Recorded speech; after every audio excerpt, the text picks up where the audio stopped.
الله الرحمن الرحيم. طلاب الصف الثالث الثانوي، أهلا ومرحبا بكم في قناة الأسطورة في جغرافيا السياسية. النهاردة إن شاء الله هنتكلم على بعض التدريبات المهمة جدا في درس الدولة، الدرس الأولاني في الوحدة الأولى في مادة الجغرافيا السياسية. السؤال الأول هنا بيتكلم على إذا تنازلت حكومة الدولة الداخلة في الاتحاد عن وظائفها السيادية كسلطة مركزية مشتركة، فإننا نكون بذلك أمام نظام سياسي. طبعا يا جماعة الأنظمة الإدارية والسياسية ثلاثة، يا إما مركزي يا إما فيدرالي أو كونفدرالي.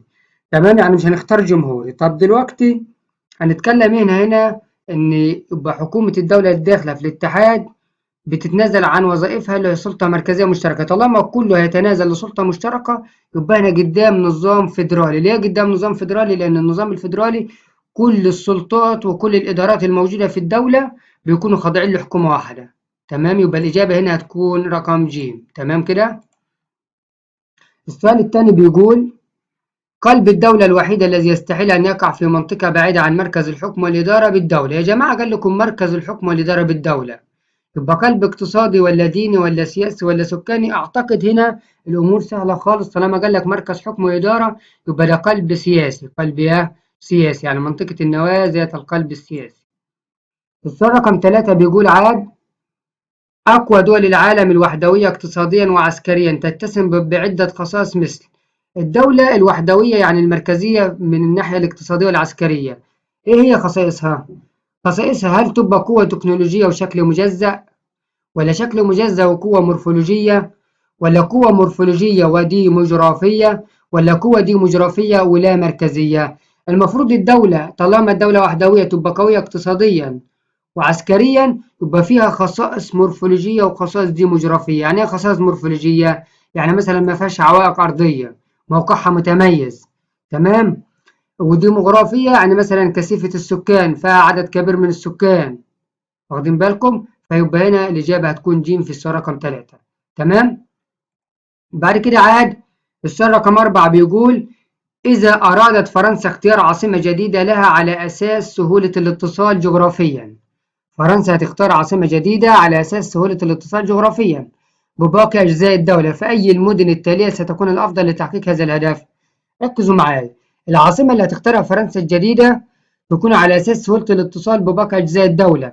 يعني إيه سهولة الاتصال بباقي أجزاء الدولة؟ يعني مدينة تربط لك كل المدن ببعضها، وده من سمات العاصمة. طبعا المدينة اللي هتكون الأفضل لك، تعال نشوف الاختيار. أول حاجة نانت. طب نانت على الخريطة فين؟ نانت هنا على الأطراف يا جماعة، ما تنفعش. طب بوردو فين به؟ برضو نفس الكلام على الأطراف. طب ليون، ليون برضو قريبة من الأطراف، لكن شاتورو يعتبر شاتورو هنا في النص. تمام، فطالما هي في النص يعني في مركز الدولة يبقى بتوصل كل المدن ببعضها وكل الدولة ببعضها. فهنا يا شباب اخترنا شاتورو لأن هي اللي هتقدر توصلك بمناطق كتيرة بالدولة وتخلي فيه سهولة اتصال وربط بين جميع أجزاء الدولة زي ما حصل في مدريد عاصمة أسبانيا.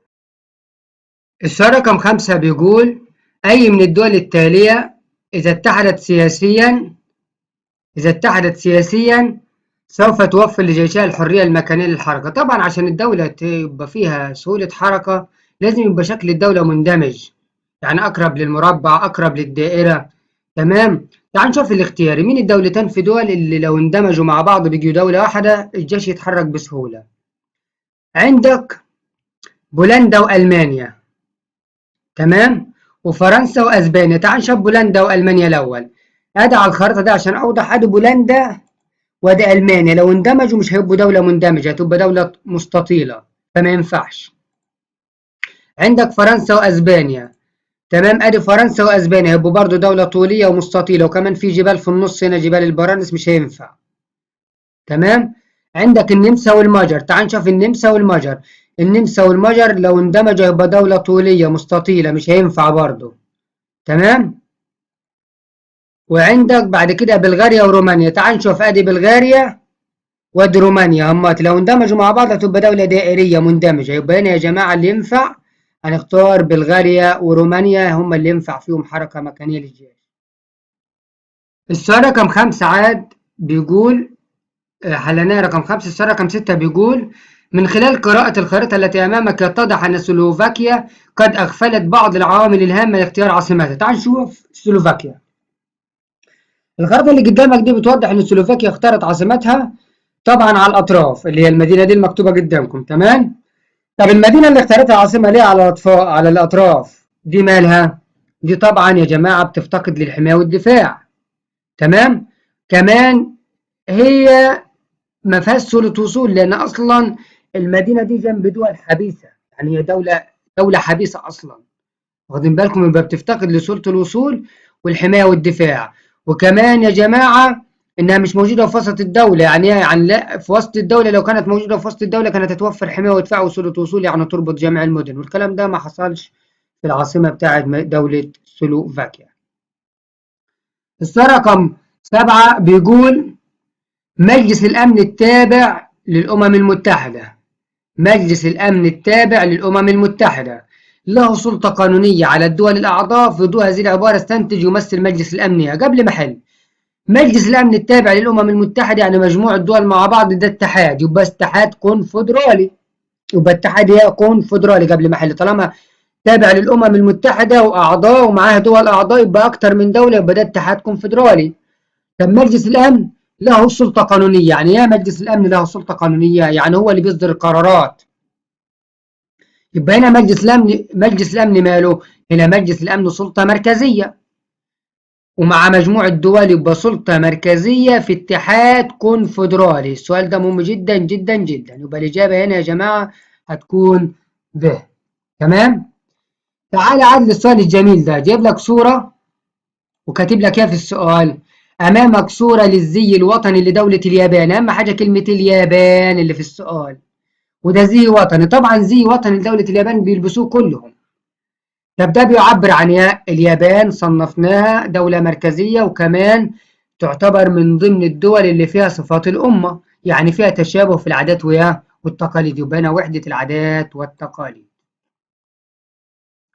السؤال اللي بعد كده رقم 9 بيقول: ابتعدت اليابان عن تصنيفها كنموذج مثالي للدولة الوحدوية نتيجة معاناتها من مشكلتين. طبعا كلنا عارفين ان اليابان مش دولة مثالية، هي دولة وحدوية مركزية ولكن ليس مثالية. ليه؟ لأنها مجزأة.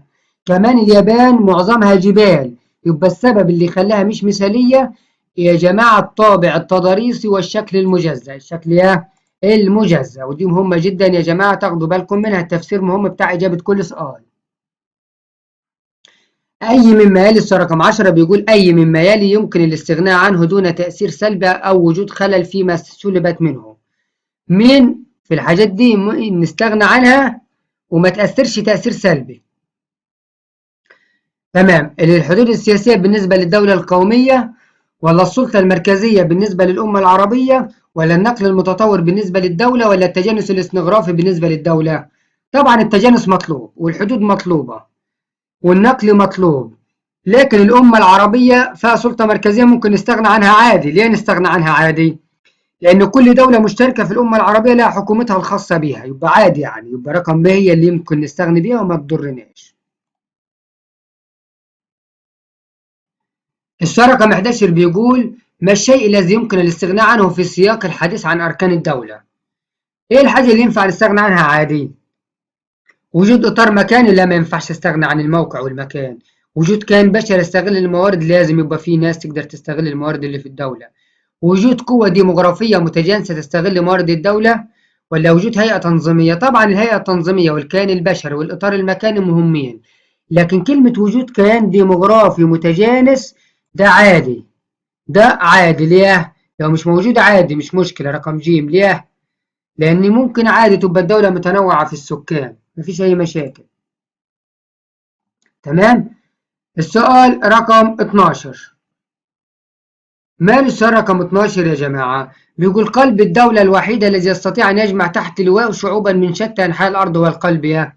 مين في قلوب الدول ينفع يجيب ناس وشعوب من دول مختلفة؟ طبعا يا جماعة المفروض نختار القلب الديني، لأن ما يبقى فيه ناس من كل دولة في العالم، زي مثلا مكة المكرمة بيروح لأي مسلم في العالم. تمام كده؟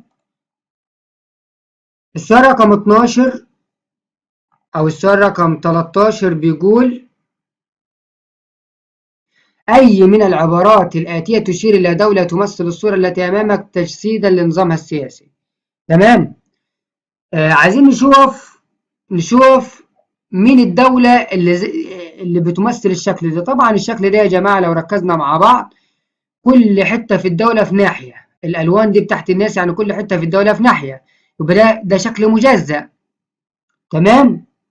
شكل مجزأ وخاضع، الشرط دي اللي متوصلة ببعض، يعني في خاضع لحكومة واحدة، يبقى هنا دي الدولة دي مهيمنة ومسيطرة على القرارات، بس الدولة مجزأة. كلمة توصيل الدوائر دي ببعض يعني الحكومة مسيطرة على القرارات، بس كل حتة في الدولة في ناحية، يبقى دي دولة مهيمنة على النظام السياسي ومجزأة. يبقى المفروض نختار رقم ب اللي هي بتمثل الولايات المتحدة الأمريكية يا شباب. السؤال رقم 14 بيقول: الفيصل الأساسي الذي يميز مفهوم الأمة عن مفهوم الدولة يتمثل في العلاقة بينها. طبعا الفيصل الأساسي اللي يميز الأمة عن الدولة المكان والإنسان والسلطان، ولا السلطان والإنسان والزمان، ولا المكان والإنسان والزمان، ولا الزمان والسلطان والمكان. تريحوا دماغكم. طالما حاجة بتميز الأمة عن الدولة، يبقى بعد عن حاجة اسمها سلطان. السلطان يعني السلطة، أبعد عن أي سؤال فيه سلطان. طب ألف وب ودال فيهم سلطة، يبقى باعد عنهم، غلط. أمال إيه؟ المكان والإنسان وعنصر الزمن. عنصر إيه؟ الزمن. يبقى أرض وناس وزمن، يعني بتاخد فترة كبيرة عشان تتكون.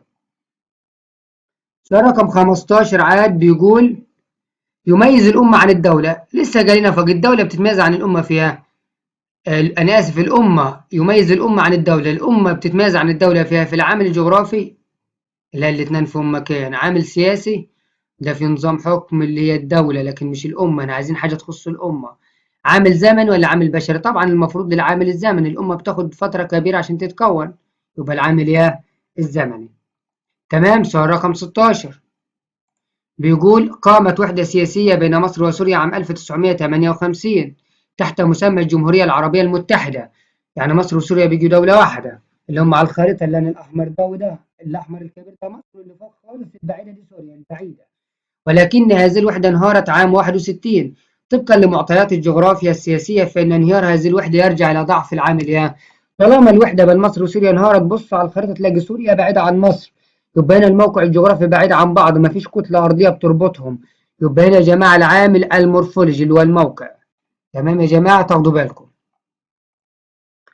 السؤال اللي بعديه رقم 17 بيقول: يتميز العرب بروابط متعددة تجمعهم كأمة واحدة، لكن أهم تلك الروابط التي تتعرض للتهديد في ظل مستجدات النظام العالمي. أكتر حاجة في أي دولة في العالم بتتهدد، بالذات سياسة الاستعمار في الوطن العربي، هو طبعا يا جماعة التاريخ والتراث، ولا التراث والدين، ولا الدين واللغة، ولا اللغة والثقافة؟ طبعا اللغة والثقافة. عايزين نغيروا ثقافتنا عشان يطبقوا نظام العولمة السلبية. تمام كده، زي ما حصل في الجزائر وخلاها تتكلم باللغة الفرنسية. 18 طبعا 18 بيقول: مدينة باريس عاصمة فرنسا تتمتع بالحماية والدفاع، وهو ما يخالف عاصمة دولة مين؟ السؤال ده خطير. فرنسا عاصمتها جوه فيها حماية ودفاع، طب مين في الدول دي عاصمتها مش جوه وما فيهاش حماية ودفاع؟ كلمة يخالف يعني تختار لدولة عاصمتها مش في الداخل، يعني ما فيهاش حماية ودفاع. نيجيريا عاصمتها أبوجا في الداخل، موريتانيا عاصمتها نواكشوط في الخارج، تركيا عاصمتها أنقرة في الداخل، اسبانيا عاصمتها مدريد في الداخل. يبقى كله في الداخل ما عدا موريتانيا في الخارج، يبقى هي اللي بتخالف عنصر الحماية والدفاع، دولة موريتانيا، لأن عاصمتها على الساحل، ساحل المحيط الأطلنطي. تمام كده. 19 من خلال تحليلك لمفهوم الدولة، ما النظام السياسي الأقرب في خصائصه لهذا المفهوم؟ طبعا يا جماعة الدولة مين في التعريفات دي أقرب ليها؟ النظام الرئاسي ولا البرلماني ولا الفيدرالي ولا المركزي؟ المفروض نختار المركزي، لأن هو اللي فيه حكومة وفيه رئاسة وفيه مجلس نيابي وفيه كل حاجة، والدولة فيها نفس الكلام.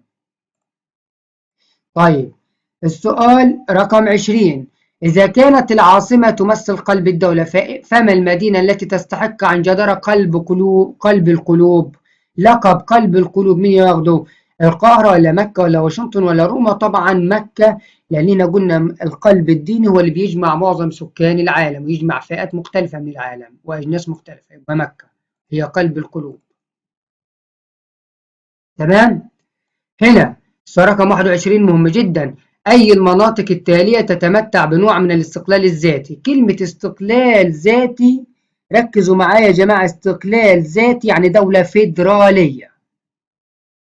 شنغهاي بالصين دولة مركزية، كيوتو باليابان دولة مركزية، كوازيلاند باستراليا دولة فيدرالية، كورسيكا بفرنسا دولة مركزية. يبقى هنا كده نوع من الاستقلال الذاتي تكون دولة فيدرالية، دولة فيدرالية يا شباب، ماشي؟ يبقى نختار مدينة كوازيلاند باستراليا عشان دولة فيدرالية، تمام؟ اللي هي استراليا، في استقلال للولايات. السؤال اللي بعد كده عاد رقم 22.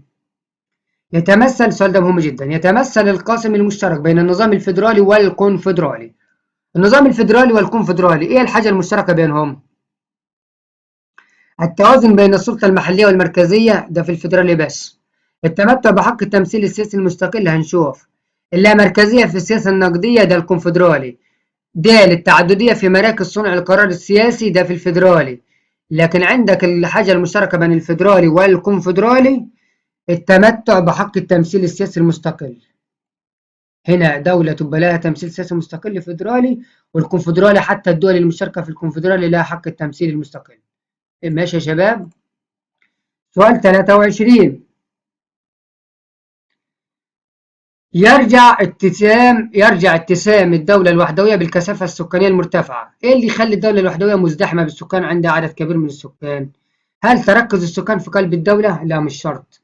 قلة وجود العوائق مش شرط، ممكن يبقى عددها قليل وأرض كلها سهول. طبيعة تكوينها المورفولوجي ولا اتصافها بالتجانس الديموغرافي؟ المفروض هنا يا جماعة عشان تبقى الدولة كثيفة السكان يبقى طبيعة تكوينها المورفولوجي، مساحتها، موقعها، تمام؟ اتصالها الأرض أو عدم اتصال، يبقى طبيعة التكوين المورفولوجي. طبيعة التكوين المورفولوجي في الصورة رقم 23، تمام؟ هنا بيقول لك داخل مستعمرة النحل توجد ملكة واحدة تقتصر وظيفتها على وضع البيض، بينما يقوم الذكور بتلقيح الملكة. أما الشغالات فتمتاز بنشاطها الزائد والتفاني في أداء واجبها، ويقع على عاتقها جميع الأعمال اليومية للمستعمرة، فهي التي تعني يعني تهتم بصغار النحل وأطعامهم، كما أنها تحافظ على نظافة المستعمرة وتهويتها والدفاع عنها ضد كل دخيل. من خلال قراءة الفقرة السابقة حدد السلطة التي تتشابه صلاحيتها مع وظيفة الشغالات في مستعمرة النحل. طبعا يا جماعة هنا المفروض هنا السلطة المركزية لا غلط، ولا السلطة الملكية غلط، ولا السلطة المركزية والمحلية في الاتحاد الفيدرالي. أنا عايزكم تركزوا في حاجة. هنا يا جماعة المفروض نختار في السنة 24 الشغالات هتعمل كل وظيفة سواء في الداخل أو في الخارج. ده بيفكرني بسلطة محلية وسلطة مركزية. طالما هتعمل وظيفة في الداخل يخص الدولة اللي هو السكان، وفي الخارج هتقوم بجميع الأعمال اليومية للمستعمرة، تحافظ على نظافة المستعمرة وتهويها وكل حاجة. يبقى معناها يا جماعة دي سلطتين مركزية ومحلية اللي هما في الدولة الفيدرالية، تمام كده؟ ده السؤال 24. 25، ركزوا معايا في 25. أي مما يلي يعبر عن إحدى اختصاصات السلطة المركزية في الدولة الفيدرالية. طبعا السلطة المركزية مسؤولة عن الأمن الداخلي والأمن الخارجي وعن طبعا الاقتصاد، تمام، وعقد الاتفاقيات وكده. طب هل السلطة المركزية مهتمية؟ سؤال رقم 25. رقم 25 خطير جدا. هل السلطة المركزية في الدولة الفيدرالية بتهتم برعاية المسنين؟ ده في الداخل، يعني دي سلطة محلية مش مركزية. زيادة عدد مراكز التطعيم سلطة محلية. تحديد عدد ساعات العمل بالمحال التجارية سلطة محلية. لكن تجديد الرقابة على منافذ عبور الحدود ده الخاصة بالأمن، يبقى سلطة مركزية. سلطة مركزية. الصورة رقم 25 خطير جدا. 26. 26 بيقول ايه؟ أي مما يلي يعبر عن أحد اختصاصات السلطة المحلية في الدولة الفيدرالية. مين في دول بيعبر عن اختصاصات السلطة المحلية في الدولة الفيدرالية؟ هل تحديد غرامات المخالفات المرورية، ولا مراعاة مبدأ توازن الموازنة العامة، ولا اعتماد أعضاء السلك الدبلوماسي، ولا تشديد العقاب على جرائم السرقة؟ طبعا يا جماعة نختار حاجة تكون داخل الدولة. طالما سلطة محلية يبقى داخل الدولة، يبقى هنا نختار تحديد غرامات اللي هي بتاعت المخالفات المرورية لأنها داخل المدينة أو داخل الدولة، تمام، يعني لأنها خاصة بالشؤون الحياتية للسكان. تعالى عاد في السؤال ده رقم 27 بيقول في ضوء ما درست أي مما يلي يشير إلى تحقيق التوازن بين السلطة المركزية والسلطة المحلية لكل ولاية في الدولة الفيدرالية. طالما في توازن بين السلطة المركزية والسلطة المحلية يا جماعة يبقى كل سلطة تقوم بعملها على أكمل وجه. يبقى الاستقلال التام لا طبعا، ما هو في توازن بيكملوا بعض. ولا تطبيق مبدأ الفصل بين اختصاصات السلطة المركزية والمحلية. هو المفروض يا جماعة أنا من وجهة نظري وده الصح إن شاء الله إننا نطبق مبدأ الفصل بين الاختصاصات سواء مركزية أو محلية. يعني كل واحد يقوم بعمله ويكملوا بعضهم. السؤال رقم 28. يعد التحول من النظام الكونفدرالي إلى النظام الفيدرالي أحد أشكال. ركزوا معايا. أنا أتحول دولتي من دولة كونفدرالية لدولة فيدرالية، ده من أشكالها. هل من أشكال الاستقلال الذاتي؟ لا طبعا. التحالف العسكري ولا الاندماج السياسي ولا التمثيل المستقل؟ المفروض هنا يا جماعة طالما هتحول نفسك من نظام كونفدرالي لنظام فيدرالي اللي هو زي سويسرا بالظبط يبقى ده اسمه اندماج سياسي، بتندمج في نظام جديد، بتدخل في نظام جديد. تمام؟ السؤال رقم 29 بيقول في النظام الفيدرالي يكون للشعب حق المشاركة في إدارة الشؤون المركزية بالدولة. تمام. الدولة الفيدرالية الشعب بيشارك في السلطة من خلال تحقيق التوازن بين السلطة المركزية والمحلية، ولا وجود دستور واحد يجمع أبناء الشعب، ولا أن تولي مجلس النواب مهمة التشريع في الدولة، ولا التعاون بين السلطة التنفيذية والقضائية. المفروض طالما الشعب هيشارك في السلطة يبقى هنا تولي مجلس النواب. ليه تولي مجلس النواب يا شباب؟ لأن الشعب هو اللي بيختار أعضاء مجلس النواب، مش هيروح بنفس الشعب ويزيط ويقول لك أنا عايز كذا، لا، هيختار أعضاء مجلس النواب وهم اللي يكون ليهم قرارات في الحكومة وتتنفذ. تمام؟ السؤال اللي بعد كده 30. من خلال قراءة الخريطة المقابلة نستنتج أن تعدد اللغات في دولة سويسرا، دي دولة سويسرا فيها 4 لغات. تمام؟ لو ركزت في الدولة دي تلاقي معظمها جبال يا جماعة، اللون البني ده جبال والأخضر ده الأصفر ده سهول. لا، تعدد اللغات في الدولة دي يرجع سببه إلى طبعا تعدد اللغات في الدولة دي يرجع سببه إلى موقعها الجغرافي. ليه؟ لأنها دولة حبيسة وتحاط بمجموعة دول من كل حتة، فتأثرت بيهم فتكونت فيها أكتر من لغة، اللغة الألمانية والفرنسية والرومانشية والإيطالية. تمام؟ وده سؤال مهم جدا تاخدوا بالكم منه برضو. السؤال رقم 31. ما هو قلب الدولة الوحيد الذي يستحيل أن يقع في منطقة عمرانية حديثة بالدولة؟ من هو قلب الدولة اللي ما ينفعش يكون في منطقة عمرانية جديدة؟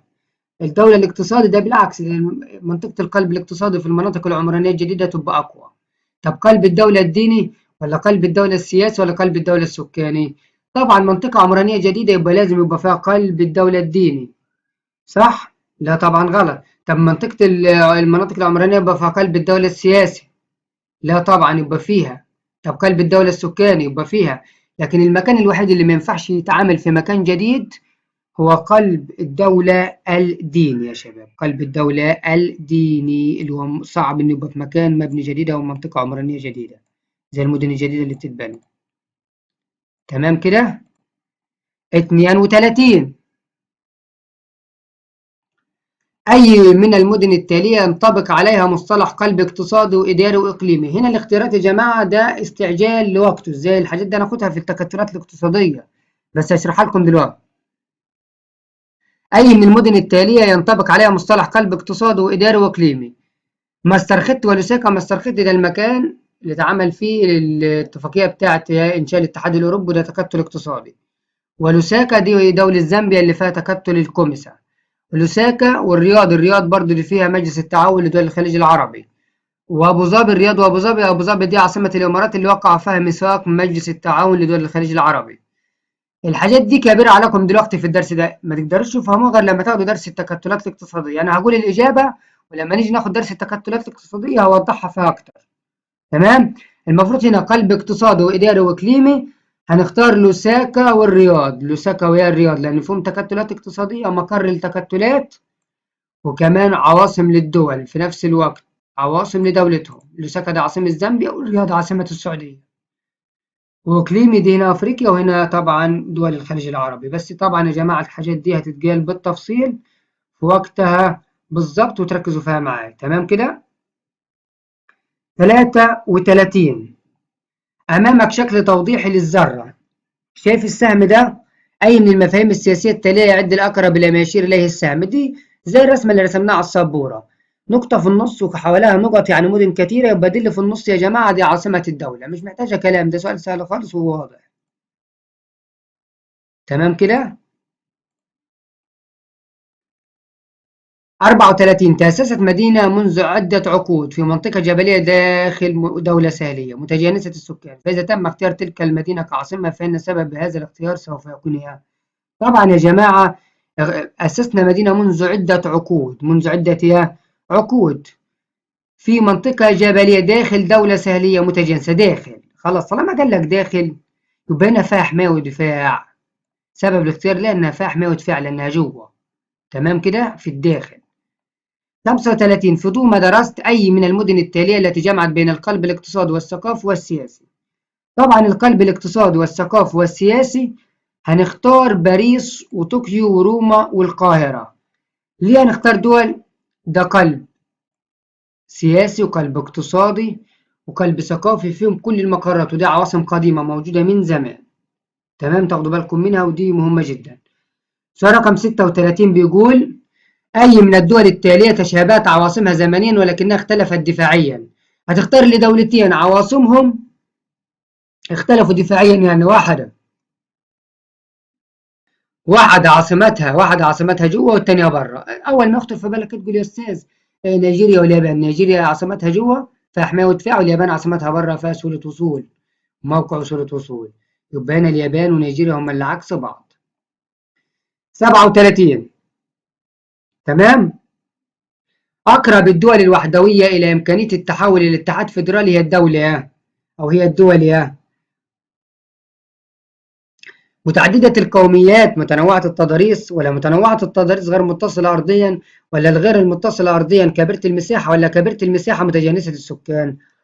دولة وحدوية إمكانية التحول إلى اتحاد فيدرالي لازم تبقى تكون، طالما هتحول لاتحاد فيدرالي يعني ولايات، يعني تبقى دولة مش متصلة وكبيرة. يبقى المفروض هنا الإجابة هتكون رقم ج اللي هي اليابان. يبقى دولة غير متصلة أرضيا. تمام يا جماعة، وكبيرة المساحة. السؤال رقم 38 يتحقق التوازن بين السلطة المركزية والسلطة المحلية في الدولة الفيدرالية من خلالها. طالما سلطة مركزية ومحلية في دولة فيدرالية يبقى كل واحد يقوم بعمله، يعني نوزع اختصاصاتهم يا شباب. تمام كده؟ أمامك خريطة مترو أنفاق القاهرة الكبرى، ادرسها جيدا ثم اختر ما المحطات التي تؤدي أحد وظائف عاصمة الدولة. هتختار للمحطات اللي تمثل عاصمة الدولة يا جماعة، ودي مهمة جدا. تمام؟ هتلاقوا اللي يمثل العاصمة يبقى في النص. مين اللي في النص؟ أموات يا جماعة عشان تريحوا دماغكم. العتبة، ناصر، ركزوا معاي، السادات والشهداء. هماتي المدن اللي تمثل العاصمة اللي في النص عشان ما اقعدش افكر كتير. العتبة، ناصر، السادات والشهداء. يبقى دي اللي يمثلوا العاصمة، المدن اللي يمثلوا العاصمة.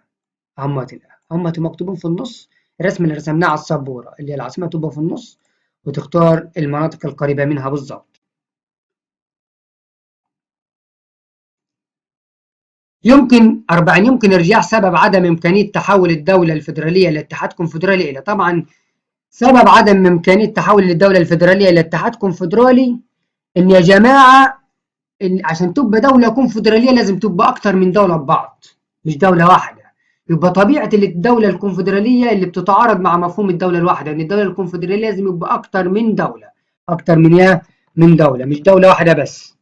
يبقى هنا يا جماعة نختار المفروض طبيعة الاتحاد الكونفدرالي يتعارض مع مفهوم الدولة الواحدة، لازم الدولة الكونفدرالية تبقى دولة أكتر من دولة.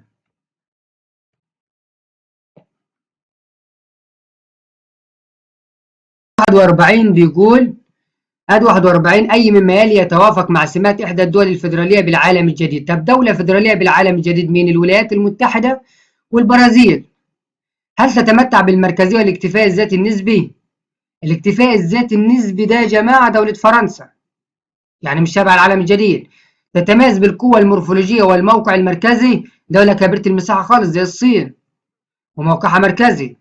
تتبع الحياد العسكري وتتسم بالطابع السهلي. كلمة حياد عسكري يعني مش في أحلاف عسكرية، لكن عندك يا عندك مثلا دولة زي الولايات المتحدة في أحلاف عسكرية، لكن تتسم بالتنوع التضاريسي والحياد العسكري اللي هي دولة البرازيل، فيها تنوع في التضاريس وفيها حياد عسكري، يعني مش بتشترك في أحلاف عسكرية. يبقى المفروض الإجابة رقم د. تمام. السؤال بعد كده اللي بعديه رقم 42. تتشابه نيجيريا مع موريتانيا في أمور عدة ولكنهما يختلفان من حيث. طبعا نيجيريا عاصمتها بالداخل فيها حماية ودفاع، وموريتانيا عاصمتها بره ما فيهاش حماية ودفاع. يبقى بيختلفوا في موقع العاصمة يا شباب. سؤال مهم جدا ده وجا قبل كده. تمام كده. السؤال رقم 43 بيقول ايه السؤال رقم 43؟ أهم عناصر اختيار الدولة لنظامها السياسي والإداري. طبعا عشان أختار نظام سياسي وإداري أهم عنصر في الدولة لازم تكون دولة كبيرة، يبقى مساحتها، المساحة هو أهم عنصر. سؤال 44. أي من الدول الآتية هي الأقرب مورفولوجيا لاتباع النظام المركزي؟ طبعا اتباع نظام مركزي يا جماعة نخضع لحكومة واحدة. تمام. أكتر دولة خاضعة لكده ممكن تنفع هي دولة طبعا مين؟ سويسرا، لأنها دولة مش صغيرة، دولة كبيرة. ولا دولة صغيرة؟ دولة صغيرة يا جماعة، دولة صغيرة المساحة، أنا آسف، دولة صغيرة المساحة. وكمان سهل إنها تخضع لحكومة واحدة عشان كمان فيها أكتر من لغة، عشان هي كده محتاجة الحكومة المركزية عشان تبقى نظام موحد وما يبقاش فيه اختلاف في النظام النيابي أو الدستور أو أي حاجة، لازم تبقى نظامها مركزي نيابي واحد. تمام كده؟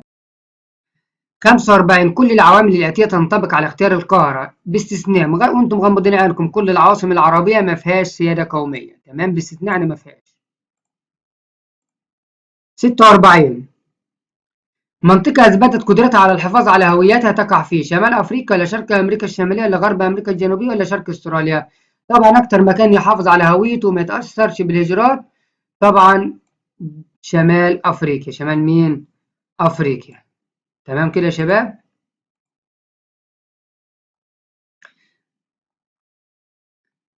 كده نكون خلصنا الجزء الأول من الدولة، وهنكمل مع بعض برضو الجزء الثاني لأنه مهم جدا وأسئلة خطيرة جدا، وإن شاء الله ربنا يوفقكم. بعد قليل هنكمل الجزء الثاني إن شاء الله مع بعضنا.